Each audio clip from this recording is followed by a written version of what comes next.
قاضی ایاز مالکی نے، شیخ عبدالحق محدث دہلوی نے، دیگر بزرگ جو سیرت نگار گزرے، انہوں نے لکھا ہے کہ نبی پاک صلی اللہ علیہ وسلم کے اندر 100 مردوں سے زیادہ طاقت تھی. 100 مردوں سے زیادہ طاقت. اب جو بات کہنے لگا ہوں، جو نتیجہ دینے لگا ہوں، اس پر خاص توجہ آپ فرمائیں گے. ذرا فکری طور پر، نظریاتی طور پر ایک چیز کو سمجھیے. ہم سمجھتے ہیں کہ جوان لڑکا ہے جی، جو مرضی کرے. عمر ہے جی. آپ ذرا بات پر غور کیجئے گا کہ حضور صلی اللہ علیہ وسلم میں طاقت 100 مردوں سے زیادہ ہے، اور حیا کواری لڑکیوں سے بھی زیادہ ہے. ذرا اس بات کا تقابلی جائزہ کیجئے گا کہ طاقت 100 مرد سے زیادہ ہے، لیکن حیا کواری لڑکی سے بھی زیادہ ہے. اس کا معنی یہ ہوا کہ جس ٹہنی کو پھل زیادہ لگ جاتے ہیں وہ جھکا کرتی. تو حیا تو حسن ہے. حیا تو آپ کو پاک صاف کرے گا. حیا تو آپ کو نرالا کرے گا، انوکھا کرے گا. وہ ہمارے ایک دانشور ہیں، تو انہوں نے مضمون لکھا، کئی باتیں بڑی پسند آتی ہیں. وہ کہتے ہیں کہ میری اہلیہ، ان کو بھی کسی نے مس گائیڈ کر دیا تھا، حالانکہ اچھی خاتون ہے، کسی نے مس گائیڈ کر دیا. تو وہ بھی سماجی اور ویلفیئر، اور یہ خواتین کو شوق ہوتا نا بننے کا، تو وہ بھی سماج کے اندر اچھا مقام تلاش کرنے کے موڈ میں آ گئی. تو کہیں ایک دن جانا تھا، تو بڑی بن سور کے میرے ساتھ وہ گاڑی میں بیٹھ گئی. تو میں گاڑی میں، عورتوں کو یہ بھی مسئلہ ہوتا ہے نا کہ ہماری تعریف کرو، تو کئی دفعہ بعد مردوں بیچاروں کو جھوٹ بولنا پڑتا ہے، تو زبردستی کراتی ہیں نا جی.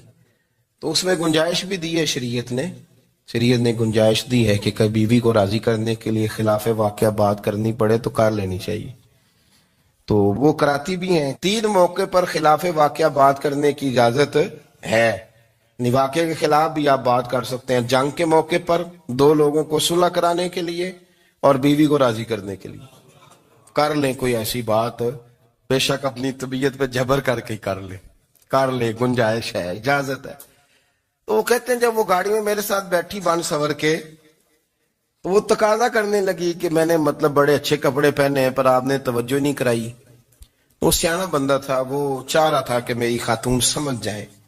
وہ کہتے ہیں مجھے پتا تھا کہ بیچاری مس گائیڈ ہو گئی ہے، دل کی بڑی اچھی ہے، سیانی ہے، لیکن اس کو کچھ خواتین نے، کچھ لوگوں نے مل کے اس کو ذہن غلط کر دیا ہے کہ سماج میں نکلو، باہر جاؤ، کام کرو، فلاں کرو، اپنی مرضی سے جیو.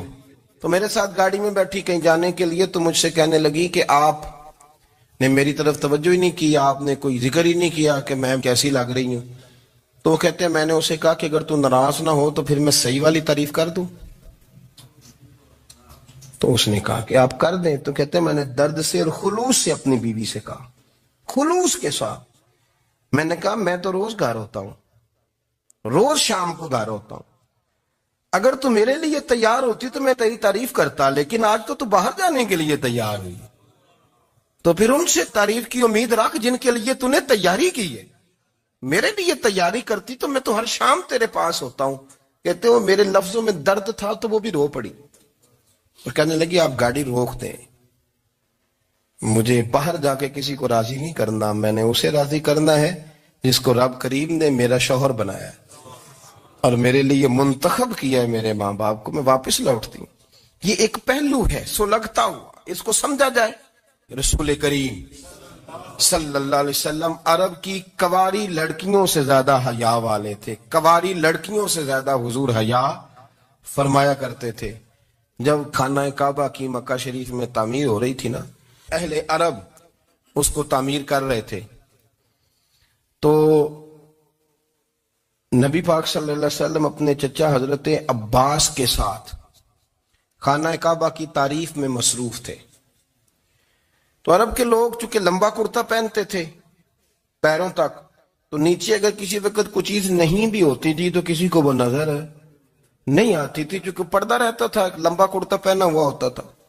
تو جب بچے، سرکار کی عمر مبارک بھی ابھی تھوڑی تھی، تو اس طرح بچے جب نکلتے تو وہ کئی دفعہ اپنی تہمت اتار دیتے نیچے سے، اور کوئی مزدوری کرنے لگتے تو 3-4 طے کر کے تہمت کی کندھے پہ رکھ لیتے. جس طرح کبھی دیہاتوں میں لوگ کپڑا سر پہ رکھتے تھے کہ اوپر اگر کوئی وزنی چیز رکھیں گے تو وہ تکلیف نہیں دے گی. نبی پاک صلی اللہ علیہ وسلم بھی سب لوگوں کے ساتھ خانہ کعبہ کی تعمیر میں شامل تھے. تو حضرت عباس رضی اللہ تعالیٰ عنہ نے کہا حضور سے، ابھی اللہ نے نبوت بھی نہیں فرمایا تھا، بھتیجے آپ بھی تامد اتاریے. یہ صحیح مسلم میں حدیث موجود ہے. اور اس کو کندھے پہ رکھ لیجیے، آپ اینٹیں اٹھا اٹھا کے لا رہے ہیں تو ذرا آپ کو تکلیف نہیں ہوگی. تو سرکار دو عالم صلی اللہ علیہ وسلم سے یہ بات کہی اور پھر جلدی سے حضور کی تہمت کو نکال کے نا، حالانکہ لمبا کرتا پہنا ہوا ہے، تو وہ جیسے ہی ان کے کندھے پہ رکھا اینٹیں رکھنے کے لیے تو سرکار تو زمین پہ گر گئے، بے ہوش ہو گئے، آنکھیں آسمان کی طرف. اب پھر حضور پکار رہے ہیں آزاری آزاری آزاری، میرا تامت دے دو، میرا تامت دے دو. کبھی کوئی شخص اس وجہ سے بھی بے ہوش ہوا ہے کہ میرے وجود سے کپڑا اتر گیا ہے؟ حالانکہ سرکار پر وہ بے ہوشی بھی نبی پاک کا وہ جو غلبہ ہے نا شرم و حیا کا، اس کی وجہ سے ہو. ورنہ تو حضور فرماتے ہیں کہ میری آنکھیں سو جاتی ہیں، دل تو میرا اس عالم میں بھی جاگتا رہتا ہے. تو سرکار زمین پہ تشریف لے آئے، آنکھیں میرا تامت دے دو، میرا تامت دے دو. تو جلدی سے انہوں نے تامت دیا تو حضور نے باندھ لیا. پھر طبیعت مبارک میں تسلی ہوئی. یعنی ہم اس رسول کے غلام ہیں کہ جن کے تو وجود سے کپڑا اتر جائے تو حضور برداشت نہیں کرتے، قبول نہیں فرماتے، تکلیف شروع ہو جاتی. لیکن یہاں نوجوان ہیں اور بڑا قد کاٹ ہے اور بڑے بڑے سمجھدار لوگ ہیں، گرمی آتی ہیں تو شارٹ کپڑے پہن کے گھومتے ہیں. ان کو خیال نہیں کہ یہ وہ والا لباس ہے جو باہر تو کیا گھر میں اماں کے سامنے نہیں پہننا چاہیے، بہنوں اور بیٹیوں کے سامنے نہیں پہننا چاہیے. آپ کی گفتگو میں شرم و حیا ہو، آپ کے لب و لہجے کے اندر حسن ہو. آپ کو پتہ ہے نبی پاک صلی اللہ علیہ وسلم نے فرمایا میری امت میں سب سے زیادہ حیا کرنے والے عثمان غنی ہیں. عثمان غنی سب سے زیادہ حیا کرنے والے. آپ فرمایا کرتے تھے جب سے حضور کا چہرہ دیکھا ہے میں نے کبھی اپنی شرمگاہ بھی نہیں دیکھی، میں نے آنکھوں کا وضو نہیں توڑا، اور جب سے حضور کے دست مبارک میں نے بیعت کے لیے سیدھا ہاتھ بڑھایا تو پھر سیدھا ہاتھ میں نے کبھی گندگی کو نہیں لگایا. حیات. آپ باتھ روم کے اندر بھی غسل فرماتے تھے تو کپڑوں سمیت کرتے تھے. کسی نے کہا حضرت جی واش روم کے اندر کیوں نہیں کپڑے اتارتے؟ آپ فرمانے لگے باہر بندوں سے حیا کرتا ہوں، اندر جاتا ہوں تو رب سے حیا آنی شروع ہو جائے، وہ تو دیکھ رہا ہے نا. تو میں جو بات آپ کی خدمت میں عرض کرنا چاہتا ہوں اس کو آپ سمجھیے گا میرے عزیز، کہ شرم والا مزاج، گفتگو بھی شرم والی، آنکھیں بھی شرم والی، لباس بھی شرم والا، دوستی یاری بھی شرم والی، بہت ساری ایسی باتیں. دیکھیں نا آپ ذرا، میں نے کہا کہ باتوں کو سن کے گزر نہ جایا کریں، اس کی گہرائی پر غور کریں. حضور علم کا سمندر ہے، سرکار سے زیادہ علم دنیا میں کسی کے پاس موجود نہیں ہے، اور صحابہ کو موقع ملا ہوا ہے اس سمندر سے فیض لینے کا. لیکن ان کی حالت یہ ہے کہ حضرت علی المرتضیٰ فرماتے ہیں 14 دن گزر جاتے، حضور سے کوئی سوال پوچھنا ہوتا تھا پر میں شرم کے بارے نہیں پوچھ پاتا تھا. 14 دن بخاری شریف میں موجود ہے. ایک دن نبی پاک صلی اللہ علیہ وسلم نے پوچھا صحابہ سے کہ وہ کون سا درخت ہے جس کے پتے نہیں گرتے، اور وہ درخت اس طرح ہے جس طرح مومن ہوتا ہے، وہ درخت میرے مومن کی طرح بتاؤ. حضرت عبداللہ ابن عمر فرماتے مجھے پتا تھا کہ وہ کھجور کا درخت ہے، لیکن چونکہ ابو بکر صدیق بھی بیٹھے ہیں، عمر فاروق بھی بیٹھے ہیں، مولا علی بھی بیٹھے ہیں، عثمان غنی بھی بیٹھے ہیں، اتنے جید لوگ بیٹھے ہیں، تو مجھے حیا آتی تھی کہ میں کیوں جواب دوں. کہتے ہیں سرکار نے کئی دفعہ پوچھا، لوگوں نے کئی اور درخت بتائے پر فرمایا تمہارا جواب درست نہیں ہے. آپ حیا کے اس پہلو پر غور کریں کہ سوال کا جواب آتا ہے، سوال کا جواب، یعنی مجھے سوال کا جواب آتا ہو پھر میں دوں نہ، مجھے بدہضمی نہ ہو جائے گی. یہ کیسے ممکن ہے کہ میری رات گزر جائے، مجھے پتا بھی تھا اور میں نے بتایا نہیں. بہت سارے لوگ آ کے بہت ساری باتیں بتاتے ہیں، بہت ساری باتیں وہ سمجھاتے ہیں، تو ہم غور سے ان کا چہرہ دیکھنے لگ جاتے ہیں، کہتے ہیں یار اس کا تو دعویٰ تھا کہ میں سمجھنے آتا ہوں، تو یہ تو ہمیں سمجھا رہا ہے، چلو الحمدللہ ہم سمجھنے کو تیار ہیں. لیکن میرے عزیز پتہ بھی ہے جواب کا، علم بھی ہے، لیکن فرماتے ہیں میری حیا نے مجھے اجازت نہ دی کہ میں جواب دوں. آپ فرماتے ہیں پھر حضور سے صحابہ نے عرض کی کہ یا رسول اللہ آپ ہی بتا دیں وہ درخت کون سا ہے. تو حضور نے فرمایا بھئی وہ کھجور کا درخت ہے. تو آپ فرماتے ہیں میں دل ہی دل میں کہہ رہا تھا کہ الحمدللہ میرا جواب درست ہے. حالانکہ میں نے جواب دیا ہی نہیں. تو لفظوں میں حیا، جملوں میں حیا، آنکھوں میں حیا، اٹھنے میں حیا، بیٹھنے میں حیا، چلنے میں حیا ایک خوبصورت حسن ہے. اور نبی پاک صلی اللہ علیہ وسلم نے فرمایا جب تو بے حیا ہو جائے نا پھر تو آزاد ہے، پھر تو جو مرضی کا، پھر تو جو. اس لیے بزرگ جب کسی کو بے حیا کہتے تھے نا، اللہ اکبر، اور جب کسی کو کہتے تھے نا یہ بے حیا ہے تو لوگ سمجھتے تھے کہ ہلکی سی بات کر دی، لیکن ان کا معنی یہ ہوتا تھا کہ بس بھائی اب اس کے ساتھ کوئی کلام کرنے کی ضرورت ہے، اس کو اب اصلاح کی ضرورت نہیں، یہ بے حیا ہے. کیا معنی؟ کہ اب یہ جو اس کے دل میں آئے گا وہ کرے گا، جو اس کی طبیعت چاہے گی وہ کرے گا، اب یہ کسی پہلو بھی قابو آنے کو تیار ہے. بے حیا ہو گیا. بے حیائی بہت بڑا عیب ہے. اور جو لوگ کہتے ہیں کہ ہمیں بالکل آزادی ہونی چاہیے، ہمارا اپنا جسم ہے تو ہماری اپنی مرضی چلے گی. ایک وزیر صاحب ہے، پتہ نہیں میں ان کو جانتا تو نہیں، انہوں نے سینٹ میں تقریر کی ہے، میں نے ان کی بات سنی ہے. اس نے کہا نہیں نہیں بھائی، جسم رب کا ہے تو مرضی بھی تو رب کریم کی چلے گی، اور مرضی بھی یہ مرضی بھی اللہ کی. یہ مجھے تھوڑا سا مسئلہ ہے جسم پر، کبھی کبھی مجھے کثرت سفر سے الرجی ہو جاتی ہے. میرے ساتھ لوگ نا دل سے پیار کرتے ہیں. شاید ہی کوئی اچھا ڈاکٹر ہو جس تک میرے سنگی مجھے لے کے نہ گئے ہو، پر جسم اللہ کا ہے نا، مرضی بھی جب وہ چاہے گا صحت دے گا. کیوں کچے کاموں میں لوگ پڑ گئے، کیوں غلط لوگ سوچ میں پڑ جاتے ہیں؟ یہ اسی کا ہے. اور جب وہ چاہے گا، آپ اس بات کو اچھے طریقے سے سمجھ لیں کہ جو اپنی مرضی چوکوں چوراہوں میں کر رہے ہوتے ہیں نا، جو مرضی گندمند، وہ جانور ہوتے ہیں، وہ جانور ہوتے ہیں جو نہ چوک دیکھتے ہیں، نہ گلی دیکھتے ہیں، نہ انہیں پتہ ہوتا ہے کہ جگہ کون سی ہے. وہ انسان، میں نے کہہ دیا جو میں نے کہنا تھا، میں نے کہہ دیا، وہ جانور ہوتے ہیں. اور جو کچھ انسان ہوتے ہیں نا، ان کے اندر کچھ نہ کچھ پھر شرم حیا بھی ہوتی ہے. وہ چوکوں چوراہوں میں وہ حرکتیں اور وہ کام نہیں کرتے جو جانور کرتے ہیں. ان کے لیے بڑے پردے ہوتے ہیں، ان کے لیے بڑی باتیں ہوتی ہے، ان کے لیے بڑا کچھ ہوتا ہے.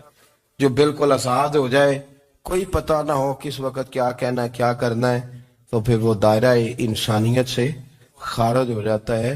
ہم آپ کو کیا دعوت دیں؟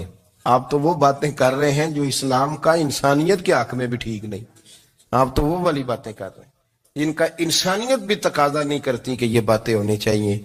لیکن ایک بات، میں تو جذباتی نہیں ہوتا، میں بڑے غور سے چیزوں کو دیکھتا ہوں، سنتا ہوں. اور نہ میں ان موسمی مینڈکوں کی، وہ مجھے عاتق صاحب کہنے لگے جی بڑے بڑے مولوی ایک بندے کے ساتھ بیٹھے ہوئے ہوتے تھے اور وہ روزے میں بڑے بڑے درس دیتا تھا تو وہ بھی فلانی فلانی حرکتیں کر رہا ہے. تو میں نے کہا ہم نے تو پرانا کہا تھا کہ موسمی مینڈک ہے، تو پرانے کہہ رہے ہیں کہ اداکار ہے، تو وہ جہاں کاسٹ کریں گے وہاں وہ اداکاری کرے گا. آپ کسی مذہبی جگہ کر لیں تو وہاں کر لے گا، کہیں اور جگہ کریں گے تو ہم تو پرانا کہہ رہے ہیں. تو کسی کو کبھی سمجھ آتی ہے تو کسی کو کبھی اور جگہ جا کے سمجھ آتی ہے. ہم ان لوگوں سے پریشان نہیں ہوتے. کیوں؟ سن لیں، کوئی مایوسی نہیں. ان کے اندر جتنا زور ہے وہ لگائیں. یہ ملک بنا ہے رسول اللہ کے نام پہ، یہ اللہ نے تحفہ دیا ہے امت مسلمہ کو. یہ نبی پاک کے نام پہ بنا ہے تو یہاں جھنڈا بھی وہی والا بلند ہونا ہے جو مدینے والے رسول کا جھنڈا ہے، اور یہاں وہی کام چلے گا جو نبی پاک نے بیان فرمایا. تو اس طرح کئی لوگ آتے ہیں، وہ شور شار کرتے ہیں، چلے جاتے ہیں. اتنے نہ پریشان ہوا کریں. بہت سارے لوگ تو بیچارے اس قابل بھی نہیں ہے کہ ان کا نام لیا جائے. مطلب اتنا ہم ان کو اہمیت دے دیں، ان کا ذکر کریں، ان کا نام لیں، ان کی بات کریں، وہ بیچارے اس قابل ہی نہیں ہے. مطلب سٹیٹس ہی نہیں ہے ہمارا. اتنے فارغ ہیں ہم. جب جو بندہ آئے گا کہانی چھیڑے گا تو ہم چھیڑ جائیں گے. اور بھائی اللہ کا فضل ہے الحمدللہ تعالی، لوگوں نے بڑا شور کیا اور بڑے زمانے سے دنیا شور کر رہی ہے، پر اللہ کے گھر مسجدیں بھری ہوئی ہیں. یہ جو بچیوں کو بچے مس گائیڈ کرتے ہیں، انہیں بڑے بڑے خواب دکھاتے ہیں، وہ بیچاری ماں باپ کو چھوڑ کے، بہن بھائی کو چھوڑ کے اس کے ساتھ شادی کرتی ہے. پھر جو اس کا بعد میں حشر ہوتا ہے، آپ ادلیاں نو سردار پہن تکے تے شرما والیاں نو جھوٹے ڈولیاں دے. پھر وہ بیچاری ماں باپ رکھتے نہیں، وہ ظلم کرتا ہے تو کتنی بڑی تکلیف میں وہ بچی آ جاتی. نازک شیشی ہوتی ہے نا تو ٹوٹ جاتی.